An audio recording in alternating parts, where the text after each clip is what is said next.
में मैं आपका साथ नहीं दूंगी, मैं आपकी बेटी जरूर हूं, पर मैं नबी के फरमान से मन गश्शा अलैहा फलैसा मिन्ना, जिसने मिलावट की, हुजूर ने फरमाया वो मैं मोहम्मद की आल, मैं मोहम्मद की उम्मत, मैं मोहम्मद के उम्मतियों में से नहीं है, वो निकल गया। कहती है माँ फिर मैं ये नहीं करूंगी। पीछे दीवार के ओर में उमर बिन खत्ताब ये सारा मुकालमा सुनते रहते हैं। सुबह होती है, फजर की नमाज पढ़ते हैं। पढ़ने के बाद उमर बिन खत्ताब फरमाते हैं, ऐ मेरी अहलिया, ऐ मेरी ज़ौजा मोहतरमा, आज जरा तुझे मैं एक घर में ले चलूं। कहती है खैरियत है सरताज, खैरियत है।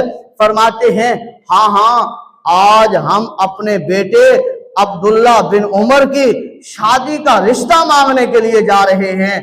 कहती है खैरियत है, रात के लम्हात में आपका ये जो है वो बदल जाना, किसी का रिश्ता तय कर लेना, ये कैसे है? फरमाया हाँ हाँ मैं तुझे बताता हूँ, जिस घर में जाना है उसकी माँ से उसकी बेटी का रिश्ता मांगना है, लिहाजा उसे कह देना इज्जत के साथ, प्यार के साथ, मोहब्बत के साथ, अदब के साथ, एहतराम के साथ, क्योंकि ये उनकी बेटी है। उन्हें कह देना अमीरुल मुमिनीन नहीं, आज एक बाप का, एक बेटे का बाप, आज एक अमीरुल मुमिनीन की बीवी नहीं, मलका नहीं, बादशाहत वाली औरत नहीं, बल्कि तेरे घर में एक बेटे की माँ आई है। लिहाजा अपनी बेटी को मेरे बेटे के साथ शादी के लिए राजी हो जा।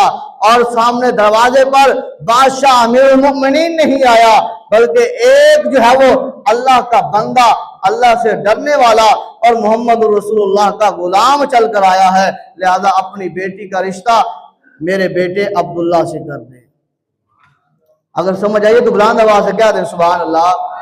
तो फरमाया हज़रत उमर बिन खत्ताब ने उसका रिश्ता मांगा और उनका रिश्ता करवाया। क्यों?